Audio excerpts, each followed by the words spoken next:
guys, I'm Laura Vitale. On this episode of Laura in the Kitchen, I'm going to show you how to make a rustic mushroom bruschetta. It's very good, it's very easy, addictive, I have to tell you, if you're a mushroom lover, and it couldn't be easier to do, so let's get started by showing you exactly what you're going to need.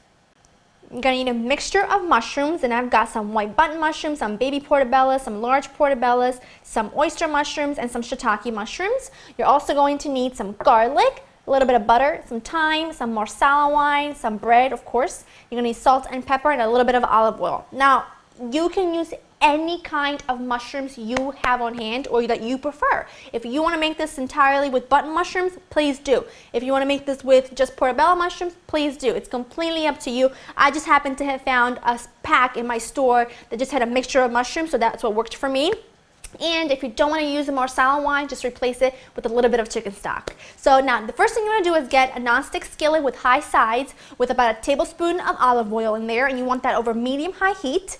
And now to that, I'm going to add in my mushrooms. Now the reason why I'm adding mushrooms first instead of the garlic is because I really want to get the mushrooms to a really just deep golden brown color, and I think that at such a high heat the garlic would burn before the mushrooms would achieve that color. So that's why I'm adding the mushrooms in first, and all I'm going to do is just give this a stir, and I'm not going to add any salt to this, and that's because salt draws out moisture, and if the salt draws out moisture to my mushrooms, they're going to release their liquid before they get that golden brown color that I'm looking for. So let's just go for a good 5 to 7 minutes until they start to cook down.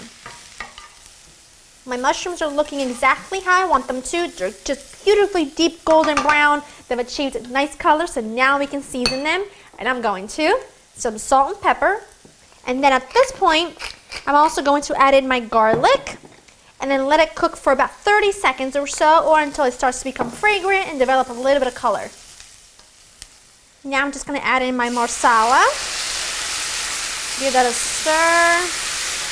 And I'm going to let that cook for literally about a minute. I'm going to turn the heat down to medium now. It's been on medium-high the whole time. So I'm going to let this cook for literally a minute for the alcohol to cook out.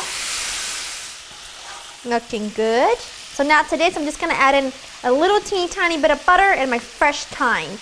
And the butter really isn't that much, it's about a teaspoon, but this is really, it's going to make it so deliciously rich, and it just goes really, really well together. Now this has the same flavor profile as chicken marsala. It's chicken marsala, because you know chicken marsala normally comes with mushrooms in it. This tastes like that. So if you like chicken marsala, then chances are you're going to love this recipe. So I'm just going to give this a stir, turn it off, get my bread, and serve it up. I just grilled my bread on my little grill pan just until it's a little toasty. And now I'm just going to top it with my mushrooms. And you can melt some cheese over the top if you wanted to. I personally don't. I like it just like this. It's going to be really, really hot, but I'm a brave girl.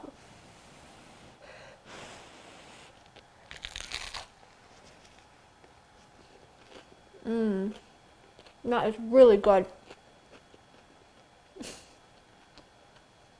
I'm telling you, if you love chicken marsala, you're going to flip over this recipe because it tastes just like that, but think of it like a vegetarian version. I make something similar to this and toss it with whole wheat pasta. It makes like the most amazing mushroom ragu of life. It's very good. Very simple. Very quick. So go to www.laureninthekitchen.com and get the recipe, and I really hope you enjoy spending time with me. That's it. Now I'm going to see you in the next one. Bye-bye.